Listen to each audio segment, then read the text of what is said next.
এই ছাত্র আন্দোলনের পর সবেমাত্র আমাদের দেশ স্বাধীন হিসাবে একটা নতুন রাষ্ট্র হিসাবে প্রকাশ পেয়েছে, কিন্তু তার এখনো কোনো বৈধ কোনো সরকার হয় নাই।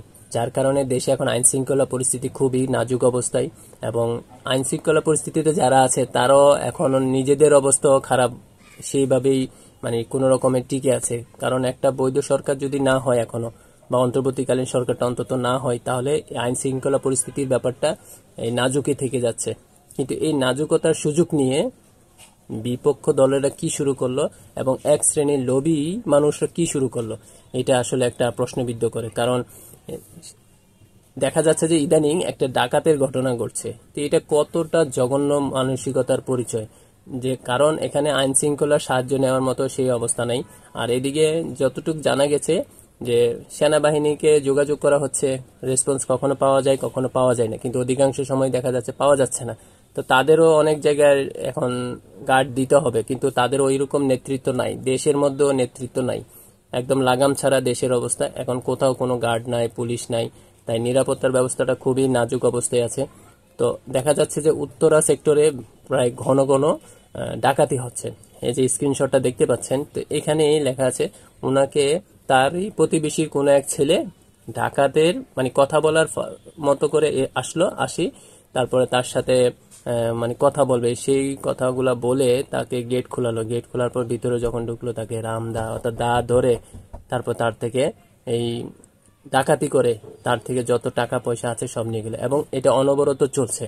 তো এই যে নিরাপত্তাহীনতা, এটা আসলে এটা থেকে বের হয়ে আসতে হবে। আর আরেকটা হচ্ছে যে বিপক্ষ দল, এখন আমি নামই বলে ফেলি, এই যে বিএনপি, তারা এখন আবির্ভাব হচ্ছে। এই যে তারেক জি এখন নির্বাচন চাচ্ছে, খালেদা জিয়া দীর্ঘ সময় বন্দী ছিল, কারাবন্দী ছিল, এখন তিনিও মুক্ত হয়েছেন, এবং আরো অন্যান্য যারা কারাবন্দী ছিল, রাজবন্দী ছিল, সবাই মুক্ত হয়ে গেছে।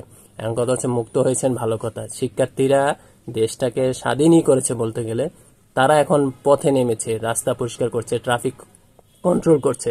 তো তারা রাস্তা পরিষ্কার করছে, ট্রাফিক কন্ট্রোল করছে। আপনারা এত বড় একটা রাজনৈতিক দল, আপনারা তাদের সাথে কি রাস্তায় নামতে পারছেন না? ট্রাফিক কন্ট্রোল করেন, পরিষ্কার করেন, আরো অন্যান্য যে নিরাপত্তা আছে, জনগণ যে নিরাপত্তাহীনতায় ভুগছে কিছু ডাকাত বা চুরি লুটতরাজের কারণে, আপনি তাদের পাশে এসে দাঁড়ান, তাহলে আপনাদেরকে সাপোর্ট দিবে। আমি বিএনপি খারাপ না ভালো সেটা জনগণই বলবে, আওয়ামী লীগ খারাপ না ভালো এটা জনগণই এখন বলেই দিয়েছে, এবং তাদের কর্মফল পতন হয়েই গেছে। এখন আপনারা যদি এই নতুন মাত্র এসে নির্বাচন করবেন, ক্ষমতায় যাবেন, দেশটাকে চালাবেন, তো কি চালাচ্ছেন? দেশেই তো এখন খারাপ অবস্থা, এখনো অন্তর্বর্তীকালীন সরকার হয় নাই। তো এই সুযোগটা নিয়ে এক শ্রেণীর মানুষ যে অবস্থা করছে, আপনি তাদের পাশে দাঁড়াবেন, তাহলে আপনারা দল হিসাবে সাপোর্ট পেতে পারেন। তা আমার মনে হয় বিএনপি বা জামায়াত শিবির যারাই আছে, এখন দেশের এই পরিস্থিতিতে সুযোগটা না নিয়ে, সুযোগটাকে নেতিবাচকভাবে না নিয়ে পজিটিভভাবে কাজে লাগান, দেশের মানুষের পাশে দাঁড়ান। মানুষ এখন নিরাপত্তাহীনতায় ভুগছে, এটা না করে আপনারা দল গঠন করছেন। আপনাদেরকে আরেকটা স্ক্রিনশট দেখায়, এই দেখুন স্ক্রিনশটটা।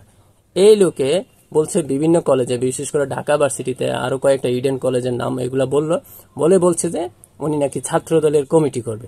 আরে ছাত্র লীগের যে কমিটিগুলা প্রতিটা বিশ্ববিদ্যালয় কলেজে থেকে যে অনাচার করেছে, যে নির্যাতন করেছে, যেভাবে রাজত্ব দেখাইছে, সেটা এখন ছাত্রদল আসছে করতে। মানে কি, যে লাও সেই কদু টাইপের আচরণ শুরু করে দিচ্ছে। আর এরা মানে জনগণের উপকারের চাইতে নিজেদের দলকে গোছানোর জন্য মানে মাঠে নেমে গেছে। তো এটা আসলে কতটা যুক্তিসঙ্গত কাজ, আর কতটা মানে কি বলবো, আমার বলতে ইচ্ছা করছে না যে এরা এতটা হীনমন্যতার কিভাবে মানুষ হতে পারে। কারণ তারা ক্ষমতা পাওয়ার জন্য এখন দল গুছাচ্ছে, কিন্তু দেশের কোন পরিস্থিতি কি অবস্থায় আছে সেটা নিয়ে তাদের মাথা ব্যথা নেই।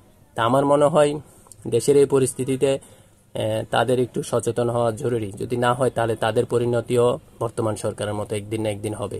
আর আসছে অন্তর্বর্তীকালীন সরকার, তো দেখা যাক সেখানে কারা আসে এবং দেশের দায়িত্বটা তারা কিভাবে নেয় এবং কতদিন দায়িত্ব পালন করে। তো সেটার উপরে নির্ভর করবে আমাদের দেশের ভবিষ্যৎ। কারণ সরকার যখন অন্তর্বর্তীকালীন সরকার হবে, তারাই আবার নির্ধারণ করবে কখন আবার নির্বাচন হবে। তো সবকিছু মিলাই আমরা বলতে পারি আশাবাদী, কিন্তু দেশের অবস্থা এখন বর্তমানে খারাপ। তো সেটা থেকে উত্তরণের যতটা সম্ভব বেরিয়ে আসতে হবে। আর রাজনৈতিক দলগুলোকে বলবো আর একটু সচেতন হয়ে যদি জনগণের জন্য কাজ করে মাঠে নামে, পথে নামে, সবার পাশে এসে দাঁড়ায়, তারাও একদিন সাপোর্ট পাবে। আর না হলে যে দুর্নাম তাদের গায়ে লেগেছে, এই যে বিএনপি জামাত শিবির বললেই মানুষ একটা গালির মতো চিন্তা করে, তাদের পরিণতি সবসময় এভাবেই থেকে যাবে। কিন্তু তাদেরও সচেতন হওয়া উচিত যে আমাদের কোন কাজের কারণে জনগণ পছন্দ করে, কোন কাজের কারণে জনগণ পছন্দ করে না, সেটা একটু বিবেচনায় রাখতে হয়।